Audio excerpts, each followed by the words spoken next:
I'm gonna bring this up. There we go. You're good though.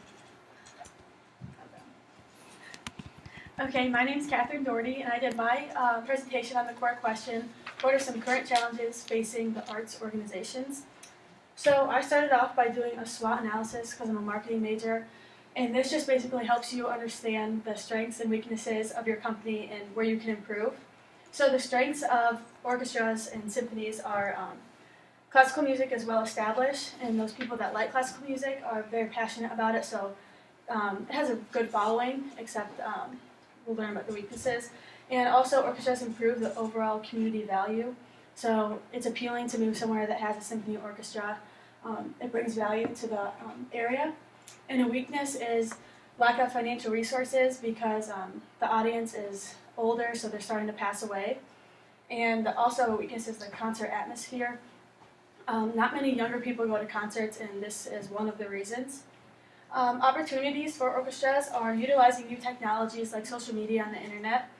And another opportunity is an untouched audience. So there's no like market penetration for younger audiences, and that could be very important for the future because those people would be donors in a couple of years. And the threats are an aging audience, and there's less attention to fine arts. In schools everywhere, they're cutting the programs and cutting music and just putting less emphasis on it. So that is also hurting the orchestras because there's not interest when they're growing up in it. So just a little more on the financial situations. This was a study by Jeffrey Pomp, and there's 4 ways that orchestras get revenue. And the first is earned revenue, which is ticket sales.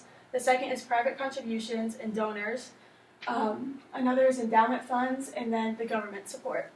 And orchestras rely heavily on private contributions, up to 39%, and it's probably more for different people, but that's the average. And the government only contributes 4%, so they're really focusing on private donors, and those people are passing away, like I said, so they really need new members to help that problem. So the demographic situation, in 1937, the average concert goer was 30 years old. And in 2002, it was 50 years old. And this was a study done by Van Honacker in 2014. And since 2002, it's even gotten older. So as you can see, there's much less interest now than there was back in 1937. And a study by the National Endowment for the Arts in June 2009 stated, since 1982, the percentage of adult Americans who go to classical concerts has dropped nearly 30%. So not only are the older generation dwindling away, but people as a whole aren't going to the concerts as much either, which probably can be contributed to the subscription basis that we've talked about before. So Elias Rizkallah, the author of a non-classical marketing approach for classical music performing organizations, stated that it's a marketing problem in relation to the marketing mix, which is the product, price, promotion, place of offering, and public promotion. And all these things are what we learn about is how you advertise and market yourself, but these have all been previously targeted toward an older audience.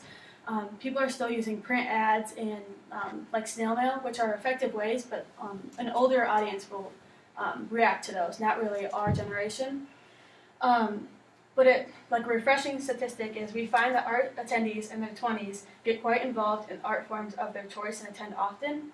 So if we can reach the younger audience, it is possible they will become highly involved and hopefully in return become long-term members and hopefully donors. So why are orchestras unattractive? Well, one of the things is the ambiance and the atmosphere of an orchestra. It's dull compared to a pop concert or a Broadway performance. And Greg Sandow said, with an older population of concert goers, the ambiance is almost guaranteed to be more sedate than a rock concert or musical theater performance. So we've grown up going to, I don't know if you're local, but going like Blossom, where you're staying up the whole time, you have your phones out, you're using social media the whole time, but when you go to a concert, your phones are away, and it's calm, so that's kind of unappealing to us because we've just never been exposed to that. So Greg Sandow recommends there needs to be a culture shift, and he recommends these 3 things: change the way we present classical music, change the repertoire we play, and play our music more vividly. And we'll talk about the first 2, but the third one he described as understanding the music and like researching what why the composer wrote it and the story behind it, because he said if the musicians understand it better, then so the audience will feel that passion on the stage and you'll be better connected with it. So, changing the way classical music is presented, you can use social media. An intense research study by Karen Shore proved more and more people, regardless of age, are willing to connect with orchestras and the cultural sector as a whole through means of social media and their internet technologies.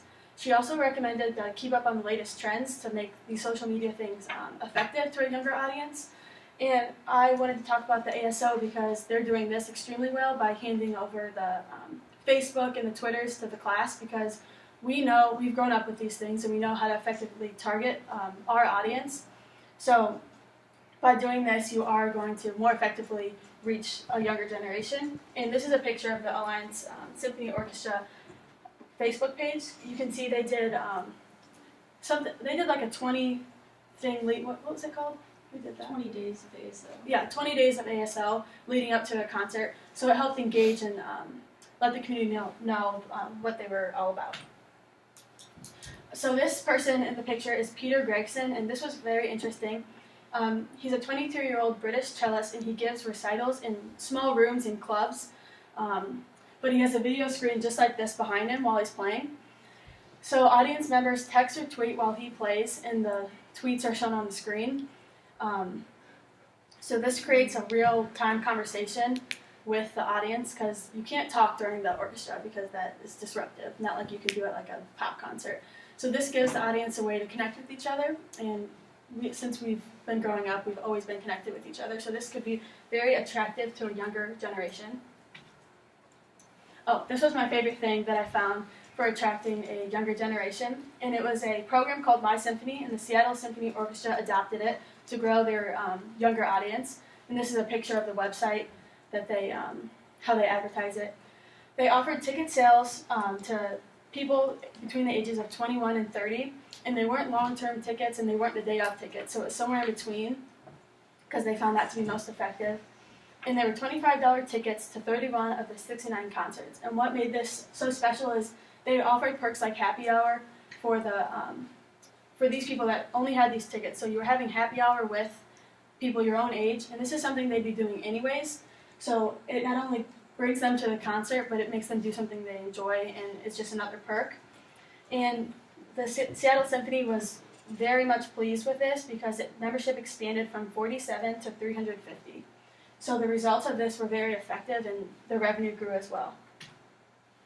And the Milwaukee Symphony Orchestra, I included this because it just shows how powerful social media is, specifically Facebook.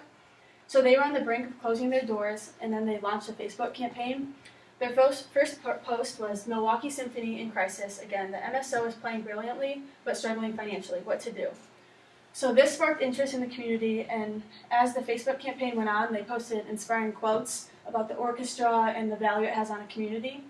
And they fully educated the community on their struggle. They pretty much showed them everything, like where they were completely honest, and then they asked for help financially. So after 4 months, they raised $5 million.